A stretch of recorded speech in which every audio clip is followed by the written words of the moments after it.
greater determination than the community I think has ever had before, because so many people are focused on it. It's such a controversial issue in the city right now. But I think out of that controversy is coming an attention and a dedication that would enable us actually to end homelessness in Austin.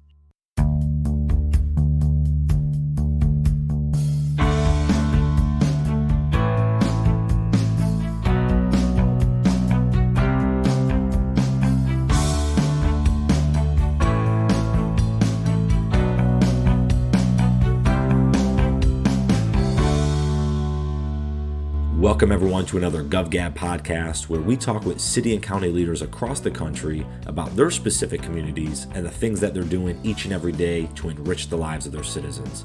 I'm your host, Brian Andreyko, so appreciative of you all joining on this episode, where we sit down with the mayor of Austin, Texas, Steve Adler.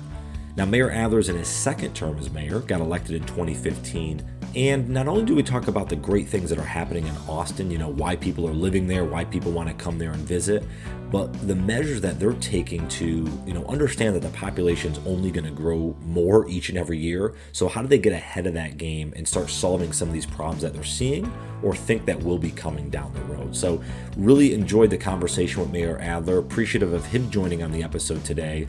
And let's jump right into it. Without further ado, my chat today with Mayor Steve Adler. Mayor Adler, welcome to the podcast. Thanks for joining today. Hey, it's great to be invited.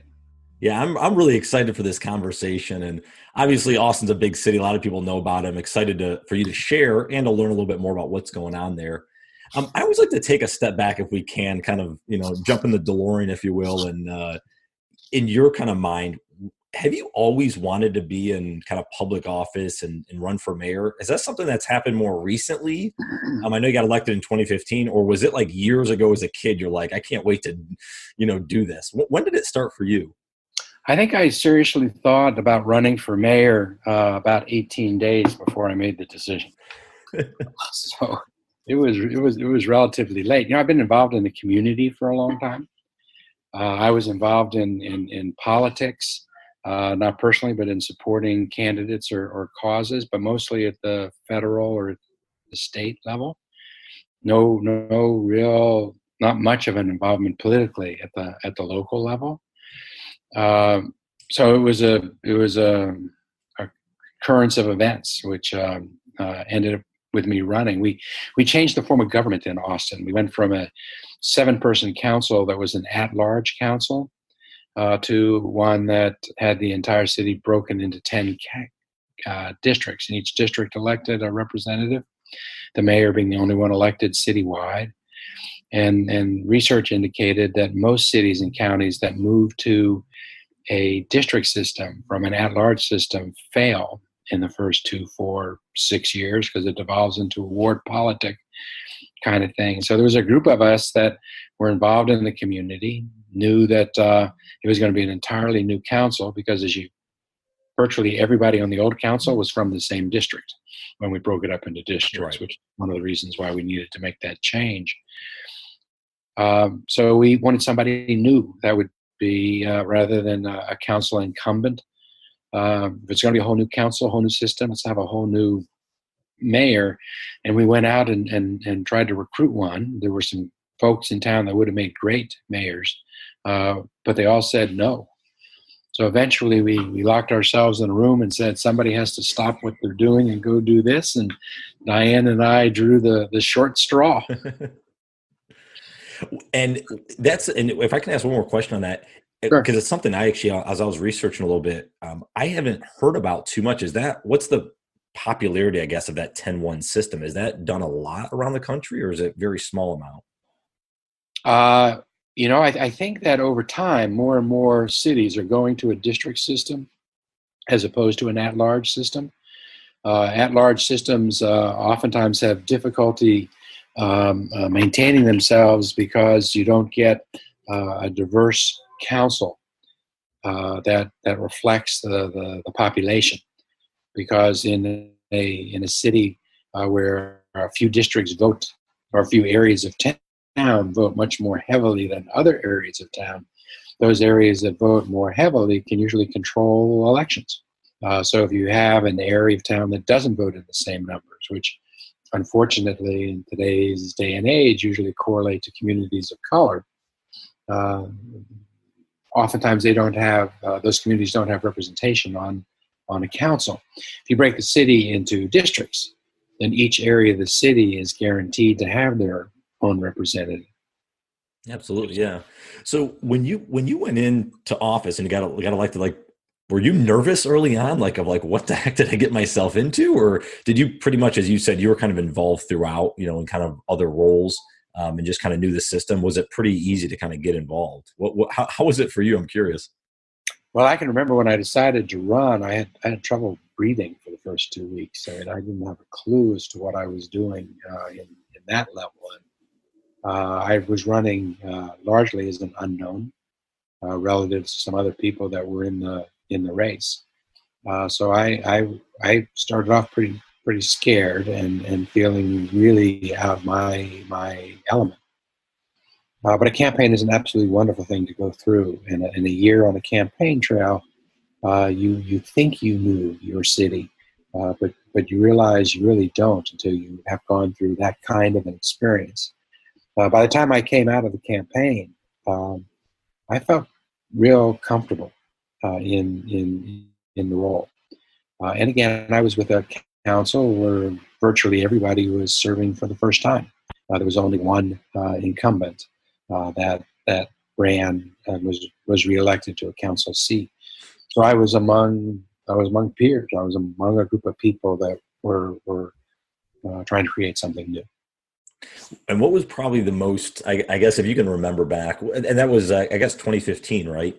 Yes. When you got elected, what was probably the biggest, I guess, unspoken challenge, maybe that you remember back, maybe you didn't even consider, and you're like, oh my God, this was actually something that really bothered, me, or maybe was made me nervous or whatever. Well, I mean, the unanticipated challenge from being elected that I saw after I was elected. Is that what you're asking? Yeah, exactly. Like, what was the biggest challenge? Like, you didn't even think about coming into the mayoral seat, if you will, and that almost kind of propped its head up afterwards. The incoming volume, I did not anticipate. I have my office, relatively small staff. Uh, we have lots of constituents calling and asking for assistance and help. And the truth is that if our office puts our shoulder to a constituent challenge or issue, we can usually get them an answer more quickly, or a better answer or a resolution than they can get on their own. Um, with the number of people that are calling in with constituent questions, I could spend all of my time and all of my staff time doing nothing but responding to constituent inquiries, but you can't do that. On any given Monday, there's a whole new set of issues that end up on my desk because they were hard and they couldn't be resolved at some other place. Sometimes these issues that are new to me on Monday and need to be resolved that week, somebody's been working on the community for 3 months or 6 months or 2 years, and it's one of the most important things in their lives. I could spend all of my time and all of my staff's time doing nothing but learning and understanding those new issues that come up every Monday. But of Yeah, course, that's fair. Yeah. And did you have to take a step back from your full-time job, or did you kind of split it up in a way where you had certain kind of office hours, if you will, as the mayor, and also kind of continue doing your full-time role? no, this is a full-time job. In fact, I left my law firm. I had to leave it because it would have presented conflict of interest with the role as mayor, and because my law firm kept my name. I'm required by the bar to actually go to an inactive status. Hmm. So I'm twice removed from my old job. Well, you're full in then as the mayor. That's good. You're full in, and you're in your second term, right? I am. Got Awesome. reelected last year. So help me out then with, obviously, most folks listen in, right? I mean, Austin's a pretty well-known city now. What's happened? I know you've been there obviously for a lot of years. Why has it grown so much? What's the biggest draw like been with Austin over the years? Because it has massively grown, I think, probably over the last, 20 years or so, right? It has. Austin is the fastest growing large metropolitan area in the country and has been for each of the last 8 years. which is pretty incredible. It's a magical place with a really unique spirit and soul in this city. It's the live music capital of the world, we say. That has just phenomenal music playing in over a couple hundred clubs on any given weekend night. It's beautiful. It's a city where the municipal swimming hole is a natural spring. But it's the people. There's a group of people that just self-select to live in this city. It's a city where the catchphrase is "Keep Austin Weird." And that means lots of different things, lots of different people. To me, what that's always meant is we have a really high risk tolerance in this city. If you try something and you fail, in a lot of cities, you're punished. You never get another chance. And in this city, if you succeed the first time out, you're kind of suspect because no one knows if you were good or lucky. So the people that try something and it doesn't work and they have to iterate and try again and iterate and try again are the real civic folk heroes. But it makes them for a place that's cutting edge and truly innovative and willing to look for new ideas, to try new things, whether it be music or art or technology or solutions to social challenges. It's just a great place. It's interesting. The growth here is geometric and just off the charts. But if you look at the growth rate in Austin, which is doubling population in this regional metropolitan area every 20, 25 years, that growth rate has been the same in Austin since the 1850s. So there actually might be something in the water here. I don't know. Yeah, maybe. Well, it's obviously a big tech hub, right? And I know, isn't it called like Silicon Hills or something? Isn't there some like term, right? There's a lot of, I know, companies from the San Francisco area, if you will, that are coming this way to Austin. What is that? Just something, again, has that been growing slowly over the years, or has a couple supplanted themselves in there a while back, and now everyone kind of wants that to be the new tech area? Well, it hasn't been tech for too long anywhere in the world, but we were one of the early cities in. There was a brilliant strategic decision that was made by the state and the University of Texas and the city of Austin, some really wise community leaders that went in early. We were able to land a national consortium that the government was putting together to make sure we weren't falling behind in the really old chip manufacturing days. We had a couple of companies like 3M and IBM that had a presence here. It didn't hurt that Michael Dell built his first computer in his dormitory room here at the University of Texas, right? And then decided to stay here. So we were in relatively early within the tech world. That world hasn't existed that long, but the same kind of iterative problem solving that is incident to startups, kind of the startup culture. You have a really good idea. Your parents put you in pizza money for a year when you promise them that at the end of the year, if it doesn't work, you'll go back to school. And if you're still alive in a year, there are metrics you just need to hit. So you get your first funding round from angels. You start trying stuff as quickly as you. That philosophy is kind of cultural here. That's why I think we have more startups per capita than any other city. But it's why the tech stuff just really stuck here. And it goes back to what I talked about a little while ago, where this is a culture that encourages people to take risks and to think outside the box. We had a mayoral candidate a few years back that was known mostly for riding around Austin on his bike in a thong. It just is it's a weird place, but most people don't give that kind of thing a second look. Yeah, that's pretty neat. Well, so let's talk about your time in office there.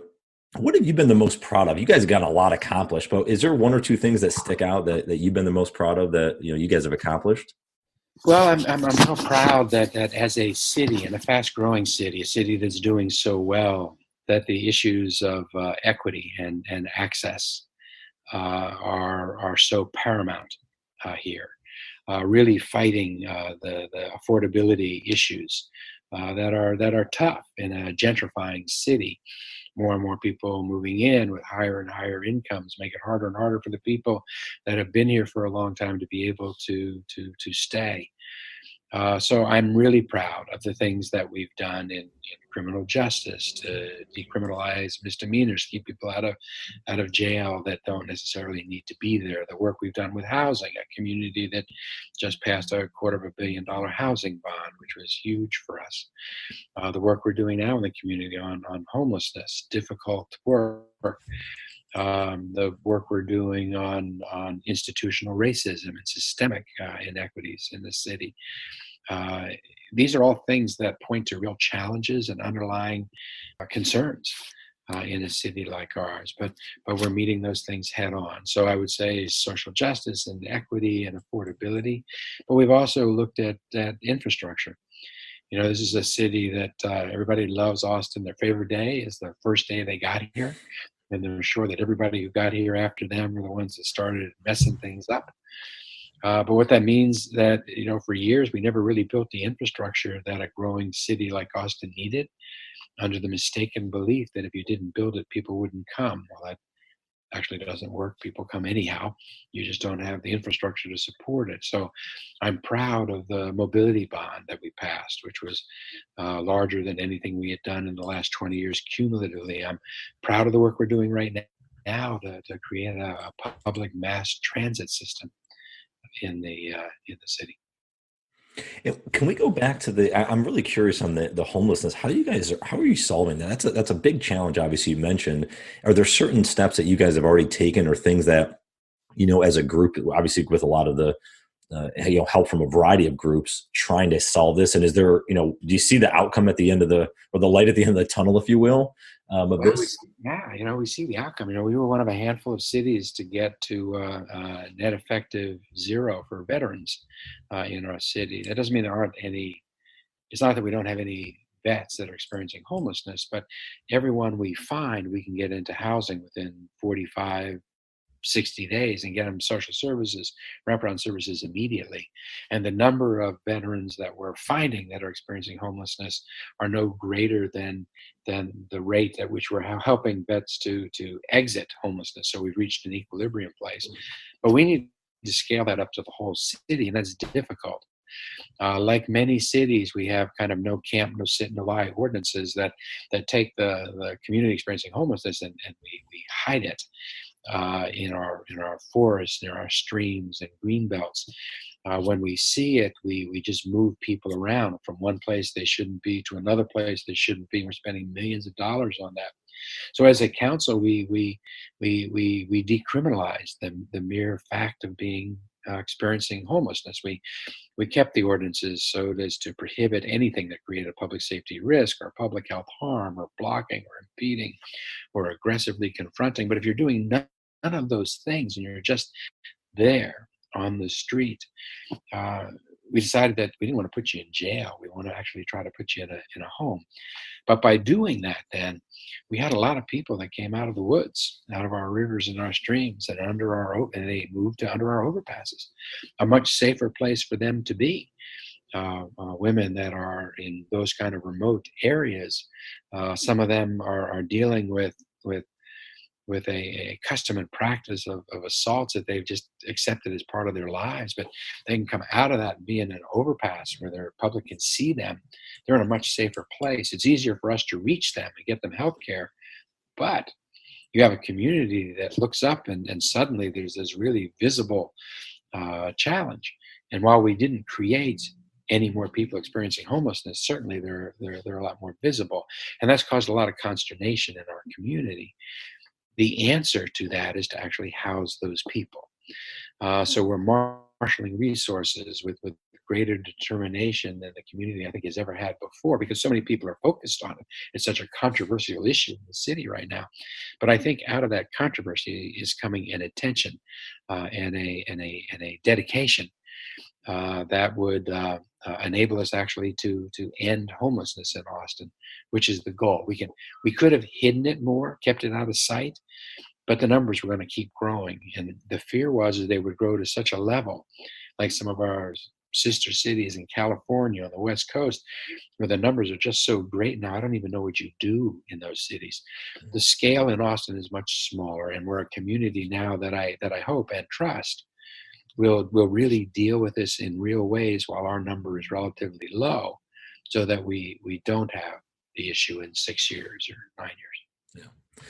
And one of the things I want to mention is, the land development, because you guys have, I think it was been 30 years or something, like the actual code's been changed. And obviously Austin looks a little different now than it did 30 years ago.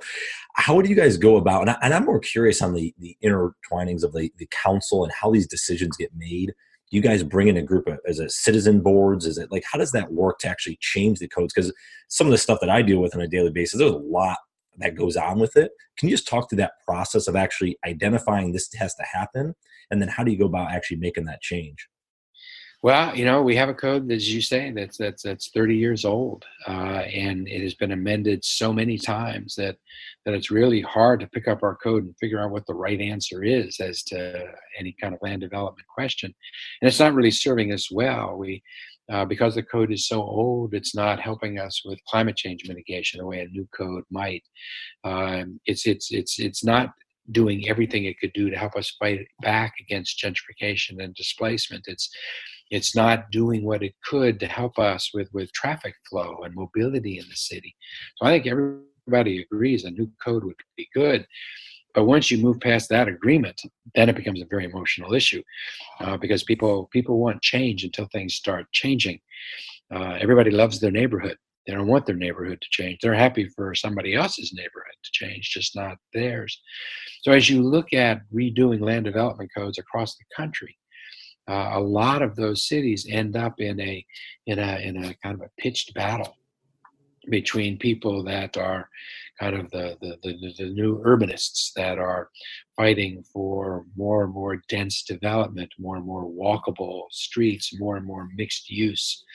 And then you have people that are fighting to preserve what they believe to be the quality and feel and aesthetic of their single family home neighborhoods. And you end up in a pretty pitched battle. And a lot of cities have dealt with that. We're dealing with that now. We started like 6 years ago trying to redo our land development code. We pulled down the process because it wasn't getting us where we needed to be last year.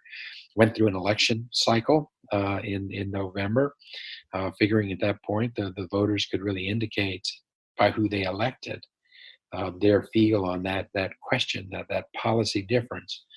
And our city voted, and I think returned a council that was one that had the votes now, with the community will to actually get the job done. So something that we couldn't get done in the preceding 6 years, I think we're going to get done here in the first year thereabouts. And then how does that impact so folks out there that aren't familiar with like land codes and everything, when that changes, like how would that impact Austin in a positive way? Well, if we change our zoning to let there be more dense development on streets in our corridors, that means that you can have more mixed use. You can put residential units on what were formerly just commercial areas, but you could also go up a floor or two. 2 or 3 more stories than previously you could do. That enables you to increase the housing supply that exists in the city. But at some level, then a higher house can look down on the backing neighborhood in ways that you couldn't before. And some neighborhoods object to that. If you take then the first row of first block and a half or two next to those corridors, and you say we're going to now say not only can you build a secondary and a single family home, but you can also build a duplex or a triplex or a quad. You can build more units. Again, that helps with housing supply in the city. The more supply you have, it's going to have an impact on price. But again, that changes the character and nature of the neighborhood because you're changing the structures that are there. I support that kind of change because I think one of our most significant challenges now is trying to maintain the population and the diversity that exists in our city. We need to do everything we can to keep prices of homes going up as much as they've been going up. And I think supply would help. I also think affordability is going to be addressed if we can get a transit system that really works in our city. In order for that to happen, you have to have a lot of people riding it. You're going to have more people riding it, the more people you have living along the transit corridors in our city. That means increased density of people to be able to better allow for transit. That means you don't necessarily have parking spaces associated with homes. That creates a controversy in a city. But if you really want people to use transit, if you're going to provide better transit, you don't need a parking space for that. And you could build another unit instead of having to create more parking spaces on properties. So it's those kind of interplay. Yeah, and actually, I'm glad you brought that up again, because I wanted to chat. The last thing is around mobility. You mentioned with the light rail and these proposed changes. I mean, because there's a lot of big cities out there, right? We see it on the news. They're backed up on their interstates, and there's just a lot of traffic and issues. Obviously, you guys are trying to get ahead of that. So talk through that just a little bit more. Like, what's the expectation when you get a light rail in? The impact, obviously, it seems like some positive impact, right, around the city to be able to divert traffic, if you will, I guess. And, who knows, makes it safer, I'm assuming, as well. There's probably a variety of positives. And it does. If you ask most people in this city what they think their biggest challenges are, you're going to hear affordability from a lot of them and all the issues associated with that. But the other large answer you're going to hear is going to be about mobility. I mean, it wasn't that long ago you could get anywhere in Austin from one place to another in 15 minutes. And people still think that way. But during peak hours, it could take you a half an hour, 45 minutes to do the same thing. So it is a huge issue, and people are pretty upset with the level of congestion that exists in this city. I think it's all relative. I've seen it in LA and I've seen it in other cities, but here it's still a very real problem. 74% of the people that work in our downtown area commute in and out every day alone in a single occupant vehicle. And if we're going to have a city that still functions in 30 years, we can't have 74% of the people. Our population is expected to double. We'll go from 1 million to 2 million people in the city and 2 million people to 4 million people in the metropolitan area. We can't have 74% of those people commuting downtown. No one will be moving, which means we have to get people to shift mode. We have to get people to start using transit, but no one's going to use transit until it's faster and quicker and cheaper and more convenient. So we have to build that system in order to be able to incent people to get out of their cars and to try something else. But once we're able to do that, we know from looking at other cities around the world, it's a much more pleasant city to be able to live in. It's an easier city to live in. It's a less expensive city to live in once you can establish that. It's always hard on these challenges to start the change, but you kind of have to lower your head and barrel through it.